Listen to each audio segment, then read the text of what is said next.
중국에 특파원으로 파견되어 난 기자가 병든 노모를 생각하며 쓴 글 가운데 이런 글이 있었어요. 늘 부모에 대해 다음부터였다. 어려서는 돈 벌어 편안하게 해드리겠다고 다짐했다. 돈을 벌자 어느 정도 기반이 잡히면 부모님을 편히 모시겠다고 생각했다. 좀 생략하고요.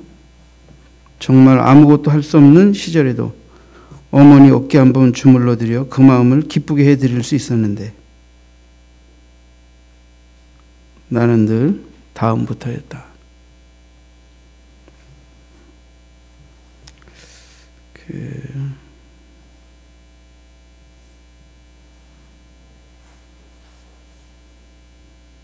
저는 이제 작년에 결혼 30주년을 맞았는데요. 어떻게 기회가 닿아서 양가의 어머님을 모시고 여행을 할 수 있었습니다.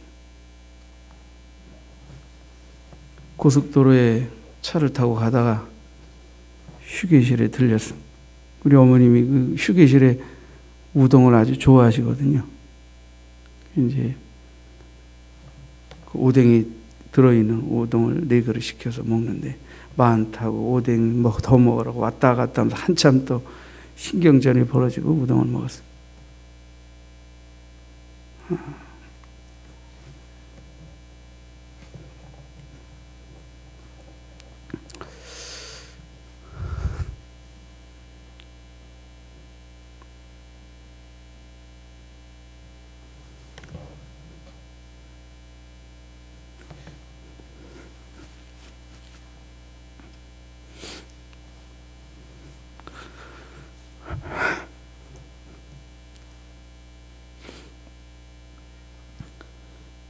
저는 3박 4일 동안 울었습니다.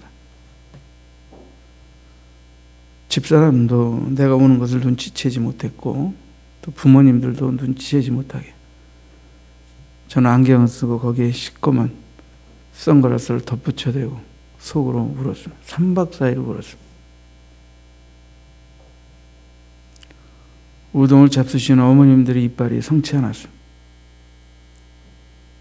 걸음을 걷는 부모님들의 허리가 성치 않았습니다. 한 분은 94살이고 한 분은 84살이고 다행히 두 어머님은 아직 살아계시고 우리 곁에 계시지만 너무 많이 늙으셨습니다.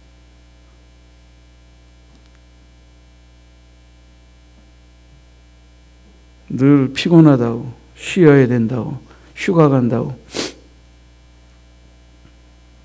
자녀와 함께 여행은 했지만 따뜻하게 부모님과 함께 여행해보지 못했는데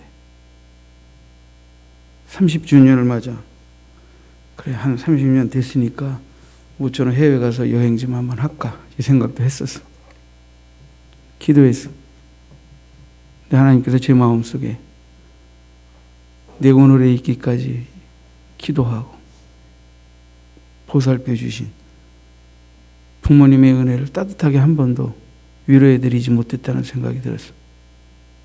그래서 내 생각을 접고 30주년 결혼기념 효도여행을 좀 해야 되겠다는 생각을 했어. 근데 이걸 아내에게 말하지 않고 기도만 했어. 어느 날 집사람과 이야기를 나누겠는데 우리 결혼 30주년 어떤 여행 할까? 그랬더니 아내가 부모님 모시고 여행했으면 좋겠다고 했어. 그래서 하나님이 우리가 사전에 이야기하지 않았지만 각자의 마음속에 기도 가운데 이런 소원을 주신 것을 보면 하나님 기뻐하시는 일인가 보다.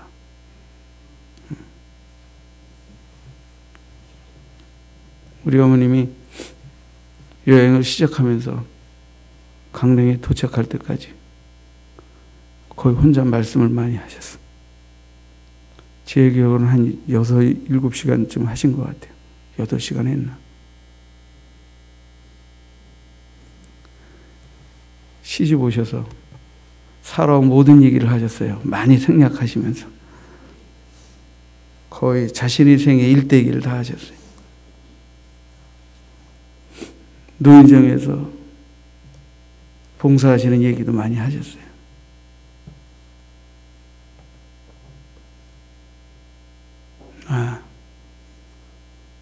오랜 세월 살아왔지만 부모님과 짧은 시간이라도 말벗이 되어 살아드린 시간들이 너무 없었구나. 하나님 앞에 너무너무 죄송했습니다. 나도 어느덧 나이가 들어 한 소리 또 한다고 야단도 많이 맞는데 한 소리 또 하셔도 100번, 1000번 하셔도 재미있게 의미있게 들어드리지 못했던, 그리고 바쁘다고 정말 많이 회개했습니다.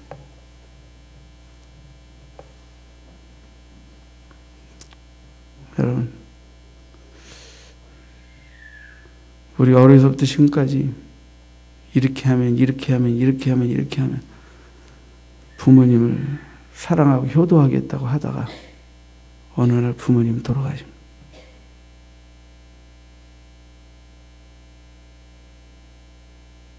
효도는 그냥 지금 있는 그들의 모습으로 그분들과 함께 손잡고 이야기하는 것입니다. 말벗이 되는 것입니다. 그냥 형편대로 따뜻하게 식사한 그릇 대접해드리고, 기회가 닿는다면 여행도 하고, 그게 효도입니다. 얼마나 우리가 잘 살아가지고 어떤 곳으로 모시고 먼 산의 진미를 대접하겠다고. 그분들은 이제 고기도 씹을 수 없습니다. 그분들은 우리를 위해 먹을 거 못 먹으셨기 때문에 좋은 음식을 맛있어 하기보다 옛날 고생했던 시절에 의미 있는 음식을 먹어도 기뻐하실 수 있는 분들입니다.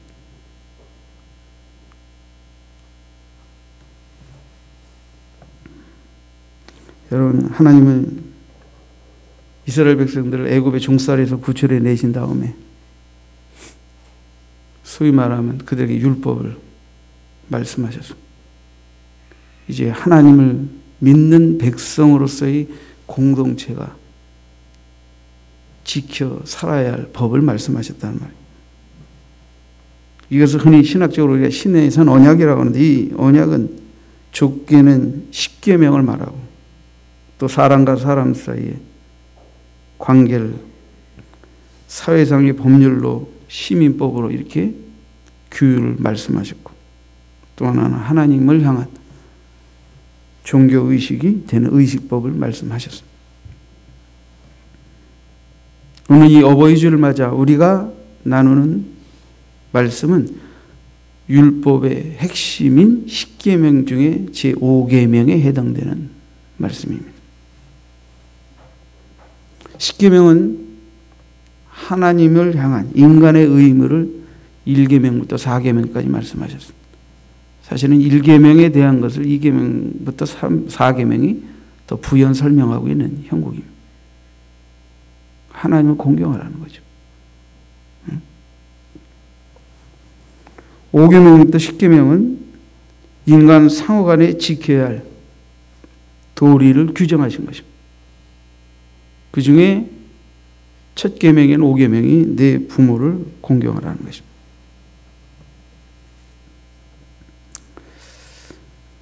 그러니까 부모를 공경하는 것이 사람들과의 관계 속에서 지켜야 할 도리의 첫 번째라고 하는 것입니다. 인간의 도리, 하나님이 규정하신 인간의 도리, 하나님을 공경하는 것 다음으로 이 땅에서 인간들이 인간관계를 맺어가며 인간답게 살면서 인간의 도리를 하는 첫 번째, 그게 부모 공경입니다. 뒤집어 말하면 우리가 부모를 공경할 줄 모른다는 것은 인간답지 않다는 것입니다. 사람답지 않다는 것입니다. 사람의 도리를 못하고 있다는 것입니다. 그래서 우리는 늘 어느 가요의 가사처럼 불효자는 옵니다. 그렇게 세월을 보냅니다.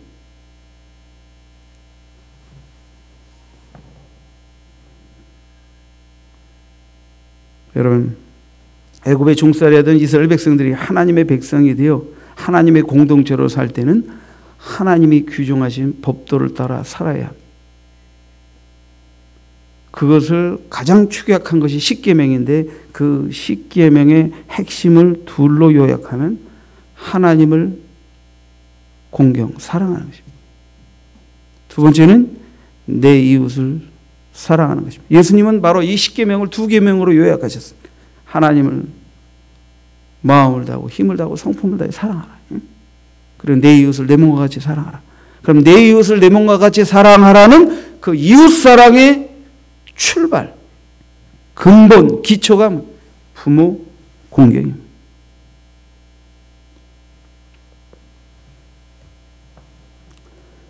저는 여러분들과 여러분 하나님이 십계명 이스라엘의 공동체 애굽의 종살이하던 그들을 구출해내어 가나안에 하나님을 경외하는 새로운 민족으로 심기 위해서 아브라함에게 약속하셨던 그 언약의 축복대로 그들을 이끌어 가시면서 그들이 이렇게 살아야 한다고 규정하신 것에서 말씀하신 것입니다. 근데 그것이 거창하지 않습니다. 하나님을 공경하라는 것입니다. 하나님을 사랑하라는 것입니다. 나 이외에 다른 신을 너희에게 있게 해서는 안 된다는 것입니다. 나만이 참신이고 나만이 유일한 신이고 나만을 사랑하고 공경해야 된다는 것입니다. 그리고 부모를 공경해야 된다는 것입니다. 루터는 그렇게 말했습니다. 하나님이 우리에게 말씀하신 부모 공경은 부모를 하나님 다음으로 높여야 한다는 뜻이다.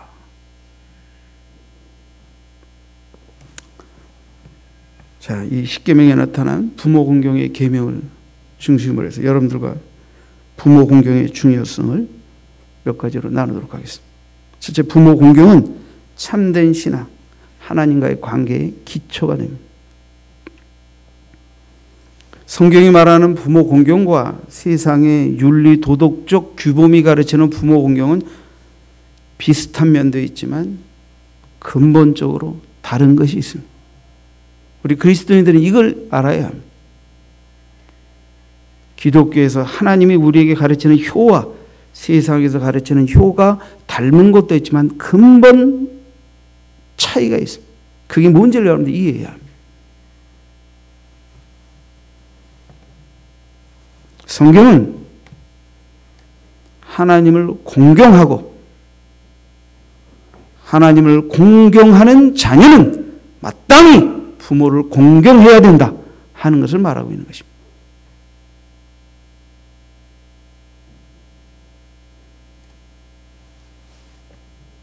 그러니까 부모 공경이 최고의 개념이며 첫 번째 개념으로 말씀하신 것이 아닙니다. 하나님을 사랑하고 하나님을 공경하고 그리고 그 다음에 부모를 사랑하고 공경해야 된다는 것입니다.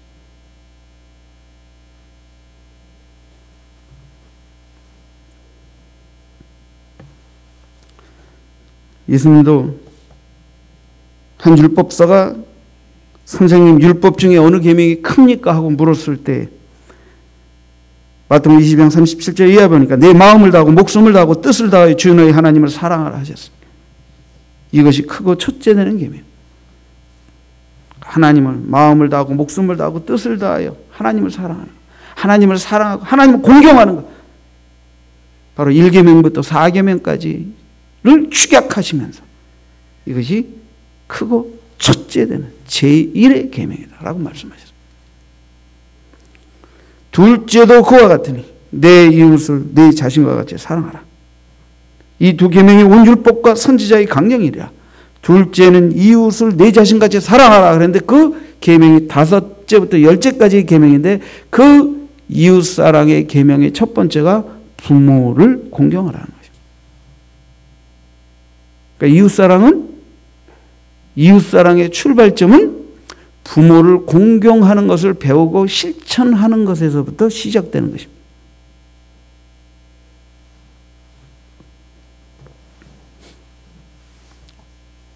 토요일 날 이제 우리 나온 사모가 좀 몸이 안 좋아서 김 목사하고 이한이 데리고 점심 먹으러 갔어요.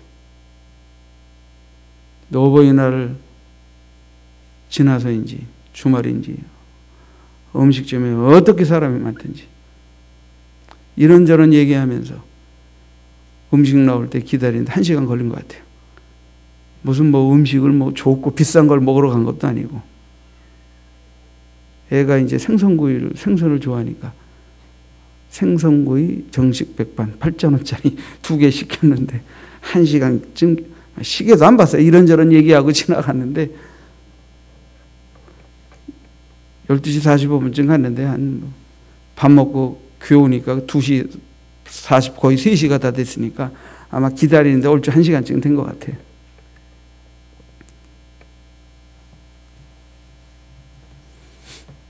옆에 아주 연세가 높으신 뭐 그렇게 보여지는 우리보다는 훨씬 연배이신 두 내외가 식사를 하고 계셨어요. 부부인지 딸이 남편하고 같이 딸이 아버님 모시고 온 건지 헷갈릴 정도로 그 남자분은 아주 연세가 들어 보였어요. 예한이가 할아버지 안녕하세요. 인사하니까 너무너무 좋아하셨어요. 흐뭇해하셨어요. 할아버지 맛있게 드세요. 뿅 갔어요. 더 좋아가지고.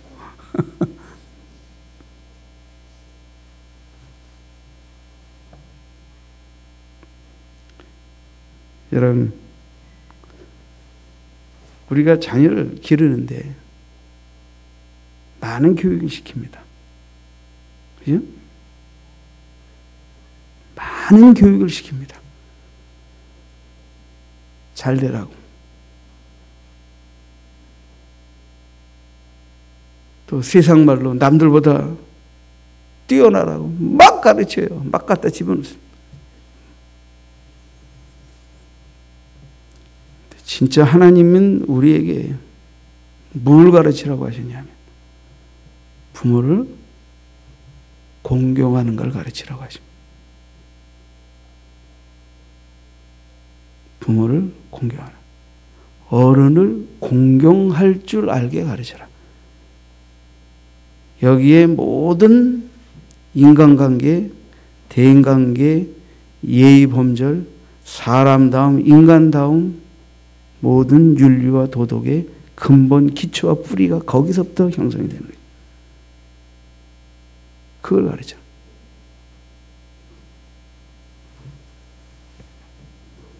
우리 손주는 복 받았다 그랬어. 왜냐하면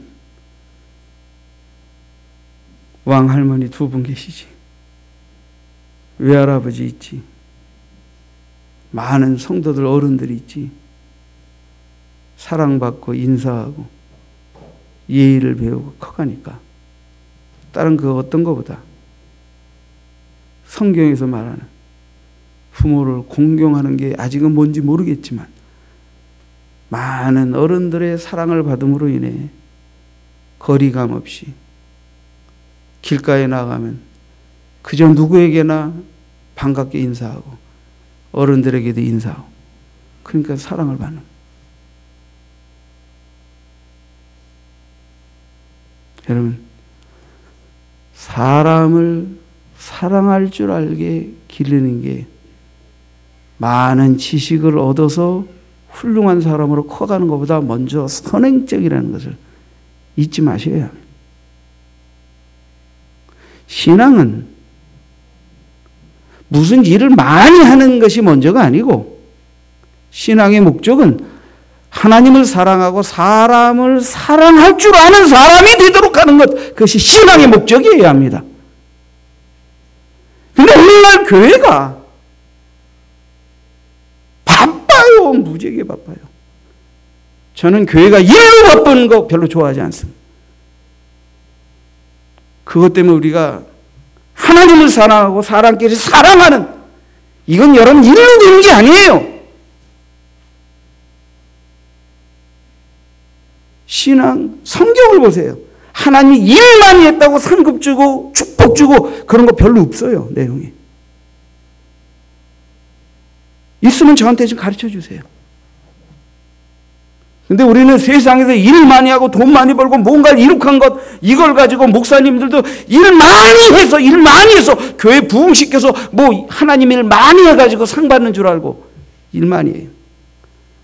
그게 다 잘못됐다는 건 아니지만 그거보다 더 중요한 근본적인 걸 놓치지 않고 그 일을 했으면 좋겠어요. 그게 뭡니까? 하나님을 사랑하고 사람을 사랑하는 거예요. 사랑하는 거예요. 사람을 사랑하는 거예요. 사랑할 줄 아는 거예요. 사랑할 시간이 어디 있어요? 사랑할 시간이 어디 있어요? 우리가 결혼했을 때 이렇게 결혼하고 살자고 결혼한 거 아니잖아요. 아내와 대화할 시간도 없어요. 자식 사랑할 시간이 없어요. 사랑할 시간이 없잖아요. 우리가 이렇게 살자고 직장 생활하고 돈 벌고 교회 봉사하고 이게 아니잖아요. 사랑해야 되잖아요. 적절하게 조율하시기 바랍니다.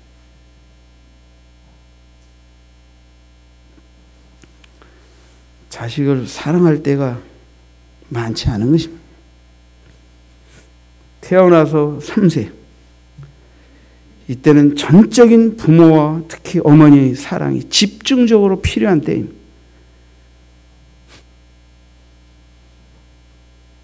나중에 후회하면서 사랑하겠다고. No. 다 때가 있는 거예요, 사람도. 같이 사랑할 때와 떨어뜨려 놓고 사랑할 때와 딴 데다 가르쳐 달라고 하면서 사랑할 때가 다 있는 법이에요. 그게 다 성장 과정에서 있는 거예요. 근데 그때를 놓치면 평생 후회하게 되는 것입니다. 후회스러운 짓을 저질렀으면 차선책으로 그것을 보완하는 또 다른 시도를 하시면 돼요. 우리는 어차피 인간이고 부족하니까.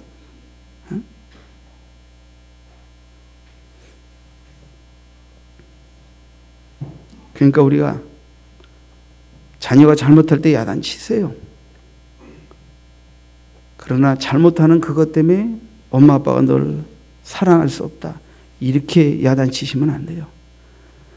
그럼에도 불구하고 너는 나의 아들, 나의 딸, 우리의 하나님의 맡겨주신 귀한 생명들이니까 엄마 아빠는 너희를 사랑한다. 지금은 너희들이 부족하지만 하나님의 영광을 위해 가치 있고 귀한 존재로 커갈 것을 믿는다. 라고 하는 신뢰감 있는 사랑을 줘야 하는 거예요. 줘야 하는 거죠. 공부 못할 수도 있지만 그것 때문에 새끼가 공부도 못하는 이런 대가리 가지고 이 새끼야 이 다음에 가서 어디 가서 뭐에 처먹어 있다가 뒤져라. 이러면 안 되는 겁니다. 이런 식으로 욕하면. 죄송합니다. 지금 원색적인 표현을 써서. 이게 좀 표현이 직선적이어야 좀 말도 의미가 있고 실감나니까.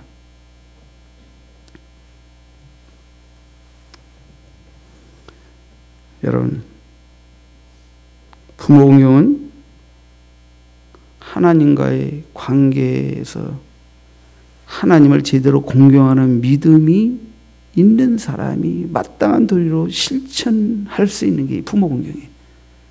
그러니까 신앙의 기초예요. 참된 신앙을 소유한 자라는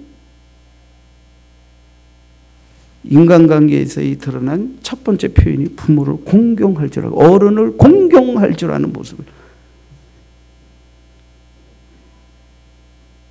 지금은 안 그렇지만 옛날에 어느 어른이 우리 교회에서 이런 말씀하시더라고요. 어떤 사람이 얼굴 마주치고 보는데 인사를 안 한대요. 저 사람은 어떻게 인사를 할 줄 몰라. 그걸 내가 어떻게 다 보게 됐어요. 여러분, 인사도 할 줄 모르는 이런 식으로 살지 마세요. 교회 안에서 서로 따뜻하게 인사조차도 주고받을 수 없는 물론 이해는 합니다. 피곤하시니까, 지치니까, 마음이 상했으니까. 그러시면 안 되는 거예요.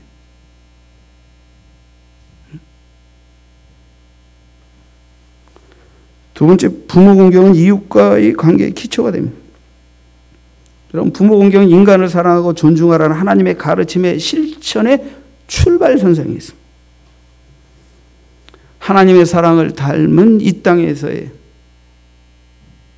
부모님의 사랑은 그래도 하나님이 우리에게 보여준 사랑만큼 완전하진 않지만 그래도 가장 그 사랑에 닮은 조건 없는 사랑이 부모님의 사랑이에요. 우리는 하나님의 사랑을 배우고 부모님으로부터 사랑을 배워서 우리도 이를 행하며 부모님을 사랑하는, 효도하는 자녀로 이렇게 세워지게 되는 것입니다. 그러므로 우리의 교육의 초점이 지식을 가르치고 훈련시키는 것도 중요하지만 우리의 인성교육의 아주 중요한 출발점이 어른을 공경하고 부모님을 공경할 줄 알고 예의를 배울 수 있도록 가르치는 것에서부터 인성교육이 시작돼야 한다는 걸 알아야 돼요. 아이들이 내가 보니까 제일 인사 잘하는 아이가 아파트에서 오르락내리락 하면 대부분 유치원 다니는 아이들. 걔네들은 누구 할 것 없이 어른을 보면 배꼽에다 손대고 배꼽 인사하면서 인사합니다. 우리 걔는 어른이 돼서도 배꼽 인사하면서 나를 기쁘게 해주는 우리 미숙 씨가 있습니다. 근데 유치원 졸업하고 유년부 졸업하고 초등부쯤 되면 인사 안 합니다. 그리고 청소년기 되면 인사 받으면 다행이고 안 하면 그만입니다. 뭡니까 이거 지금?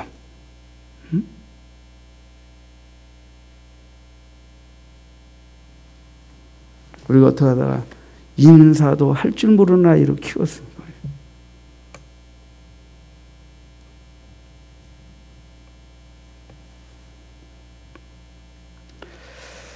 출애굽기 20장 12절에 내 부모를 공경하라. 이 공경하라는 말의 원문은 말 그대로 이제 공경은 이 카베드라는 하나님을 향한 공경. 사실은 이 카베드라는 말은 원어적으로 굉장히 무거운 언어입니다. 인간이 신을 향한 태도를 지칭한 아주 중요한 단어예요. 그런데 이 단어가 그대로 부모를 향한 태도에도 그대로 사용되었어요.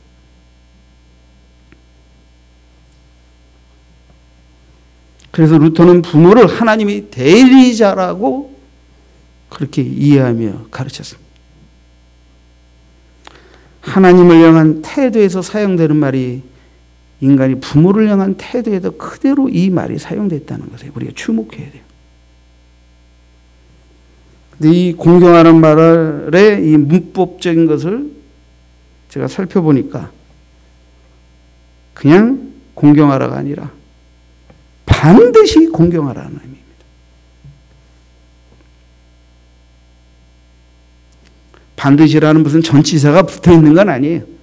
공경하라, 내 부모를 공경하라는 의미는 조건적인 게 아니고 명령이고 아주 절대적으로 반드시 공경해야만 한다 라고 하나님 말씀하신 그런 공경입니다. 반드시 공경해야만 한다는 거예요. 어떤 상황에서도 부모를 향하여 공경하는 태도를 취해야 한다.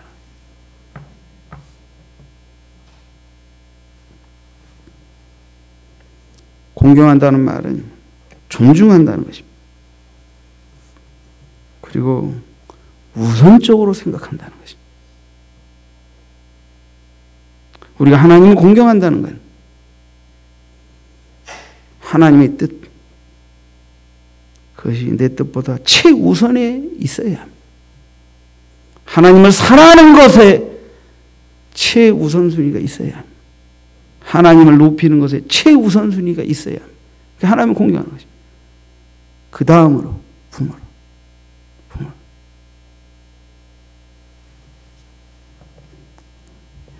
그러니까 여러분, 부모를 공경한다는 것은 그분의 인격을 존중하고 그분의 가치를 높이고, 그죠? 항상 그분에게 하나님 다음에 최고의 공대를 올려드려야 하는 것입니다. 세 번째, 부모 공경은 복된 삶의 기초입니다.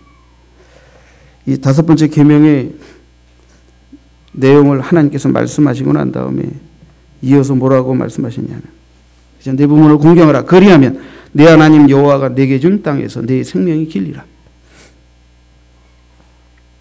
직접적인 이유는 아브라함의 약속한 가나안 땅에서 내가 복받아서 산다. 단순히 수명만 연장돼서 장수한다 이 의미 정도뿐이 아니라 정말 하나님 앞에서 장수의 복도 받고 잘 되는 복도 받지만 내 자녀대에 이르는 정말 하나님의 복을 받아 길이 사는 복을 누린다는 그런 뜻이 같이 담겨져 있습니다. 그러나 우리는 이 십계명에는 나오지 않지만 다른 많은 구약의 다른 말씀들 속에서 하나님을 공경하는 자에게 대한 축복의 약속과 다른 공경치 못하는 자들에 대한 경고에도 주의를 기울일 필요가 있습니다. 출애굽기 21장 15절에 보니까 자기 아버지나 어머니를 치는 자는 반드시 죽일지니라.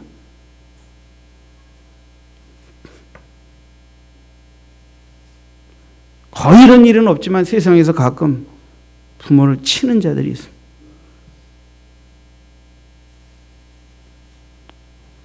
어제 신문에는 무슨 재판 결과에 어떤 언급이 있었는데 30년 동안 부모 나몰라라고 지멋대로 살던 아들이 어느 날 와가지고 부모님께 생애를 달라고 그랬다가 안 주니까 소송을 걸었다고 그랬는데 패소했습니다. 지금도 이 세상에 이런 미친놈들이 있습니다. 저는 그냥 원색적으로 씁니다. 저는 그냥 그런 놈들을 미친놈들이라고 생각합니다. 30년 동안 부모 떠나서 지멋대로 살던 놈이 30년 뒤에 와가지고 생활비 해달라고. 몇 살인지는 잘 모르겠습니다. 근데 패소했어.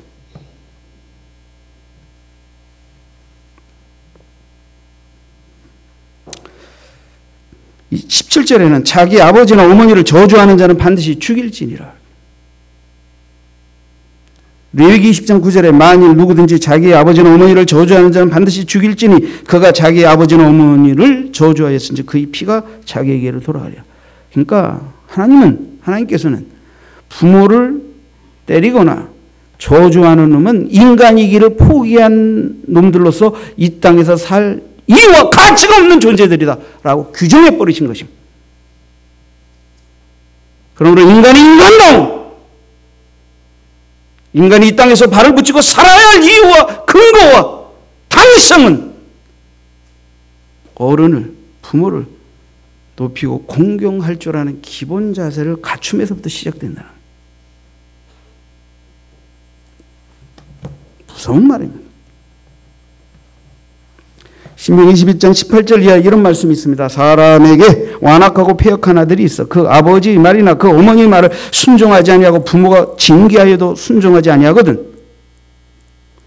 그 부모가 그를 끌고 성문에 이르러 그 성읍 장로들에게 나아가서 그 성읍 장로들에게 말하기를 우리가 이 자식을 완악하고 패역하여 우리 말을 듣지 아니하고 방탕하며 술에 잠긴 자라 하면 그 성읍의 모든 사람들이 그를 돌로 쳐 죽일지니 이같이 내가 너희 중에서 악을 지하라. 그리하면 온 이스라엘이 듣고 두려워하리라. 물론 출애굽한 하나님이 다스리시는 신정 1세대들을 향한 하나님의 약속이고 오늘날 이 말씀의 의미는 우리가 세계대 이대로 시행하기는 어려워요. 그렇지만 하나님은 하나님의 공동체 안에서 악을 제거하고 하나님을 경외하는 믿음 안에서 이웃을 사랑하는 공동체로 만들기 위해 이런 해악적 요소를 제거하기를 원하신데 그 중에 부모를 때리거나 부모를 욕하고 저주하는 자는 돌로 쳐 죽이라. 부모가 이렇게도 타일르고 징계도 타일르고 그래도 듣지 않고 술 먹고 방탕하면서 부모를 들이받고 망령 떠는 놈들은 성읍 장로들에게가 얘기해 돌로 쳐 죽여라. 이렇게까지 하나님 경고하신 것입니다.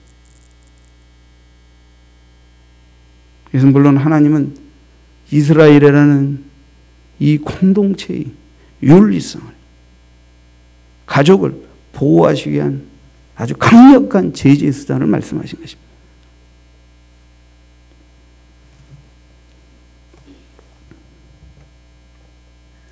신명기 17장 16절에 보니까 그의 부모를 경홀히 여기는 자는 저주를 받을 것이라 할 것이요 모든 백성은 아멘 할지니라. 제가 한번 해보겠습니다. 여러분도 아멘 하시기 바랍니다.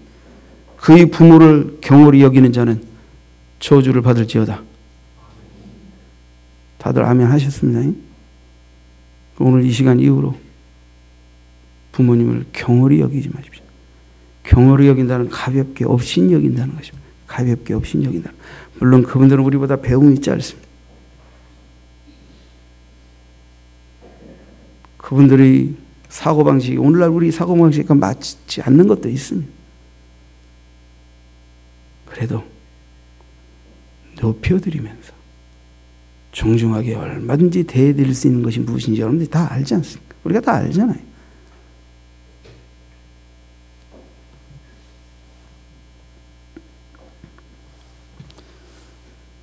여러분, 부모를 공경하는 자에게 주신 약속, 내 생명이 길고, 그죠?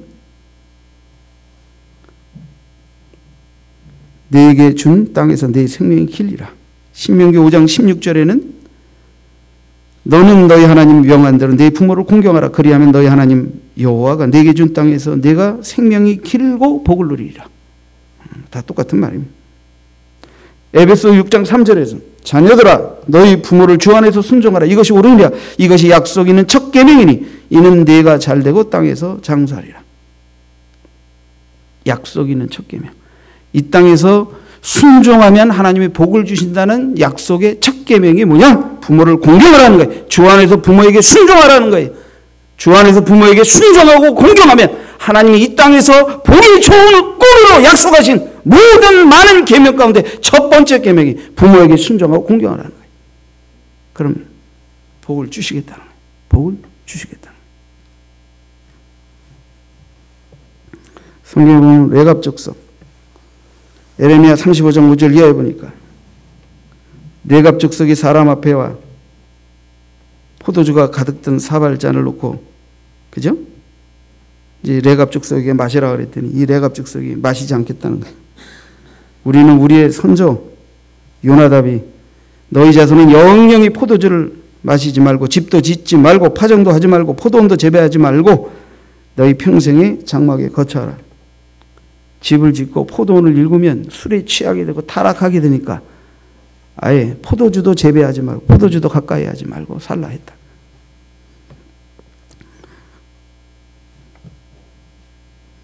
너희가 평생 장막에 거처하라. 그리하면 너희 우고하는 땅에서 너희 생명이 길리라.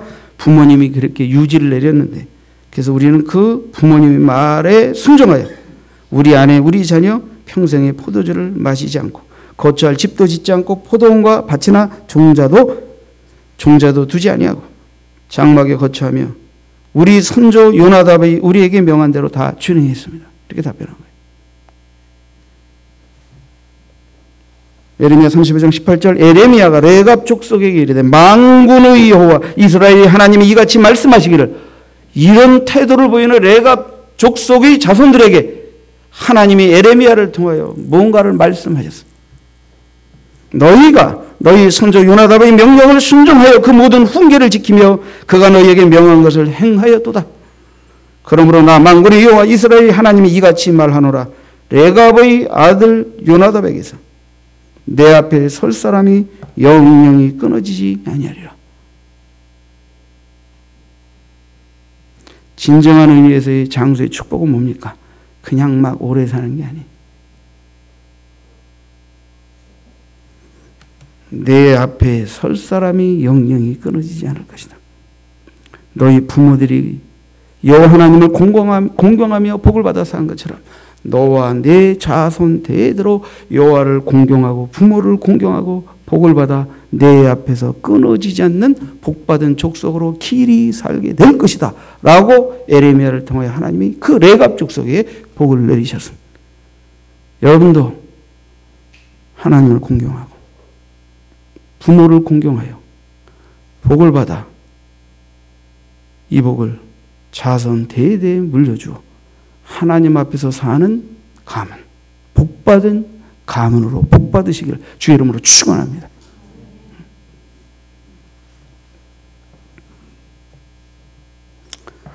말씀을 맺겠습니다.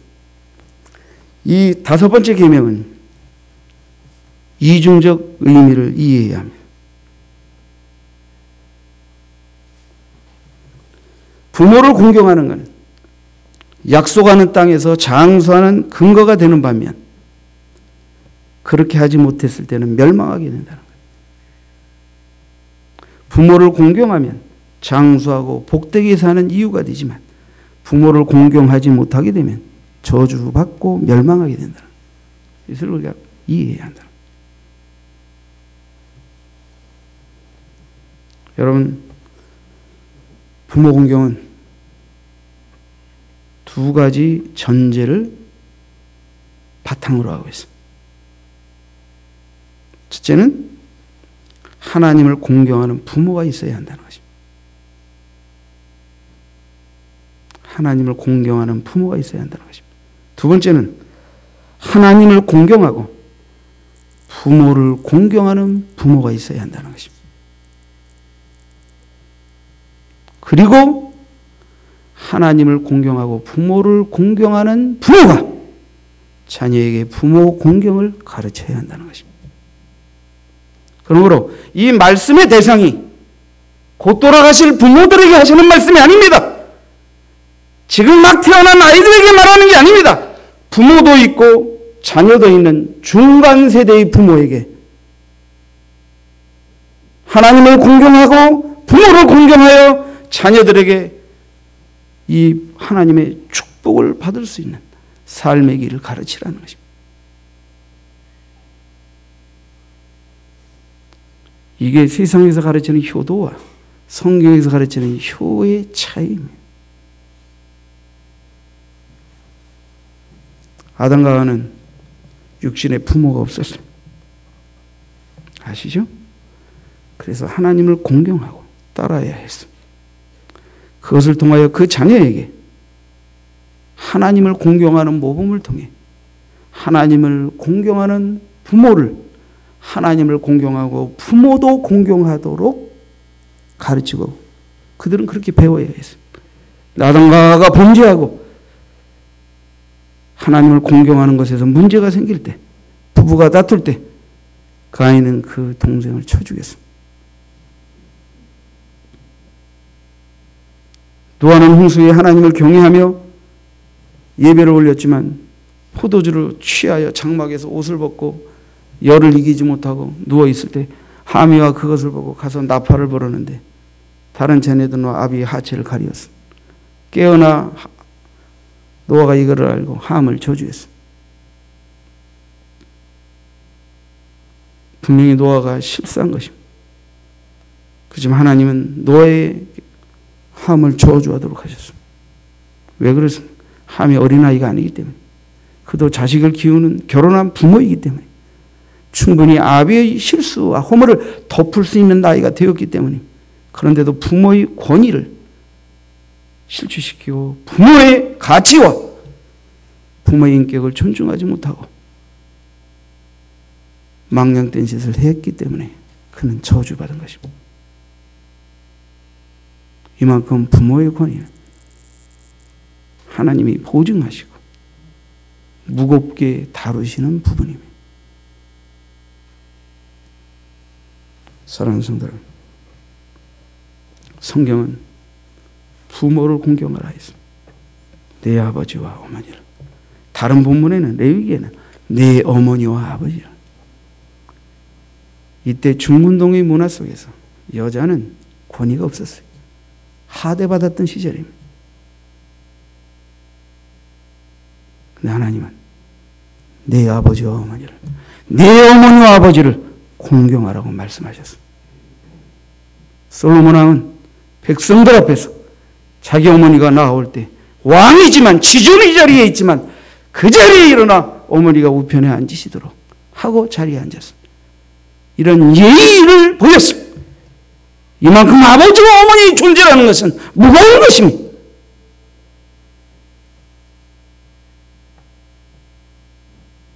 여러분, 우리는 어느 순간인가 너무 많은 부모에 대한, 어른에 대한 공경과 예의에 대한 태도를 잃어버렸습니다. 다시 회복하십시다. 고치십시다. 그리고 하나님을 공경하고 부모를 공경하는 모범을 따라 자녀에게 어른을 공경하는 법을 가르치십시다. 그리고 이 땅에서 잘난 놈으로, 잘 사는 놈으로 키우기 전에 된 놈으로, 된 사람으로 참된 신앙과 윤리의 성경적 목적을 우리 자녀들에게 가르치면서 하나님이 축복하실 수 있는 자녀로 먼저 기르십시다. 기도하겠습니다.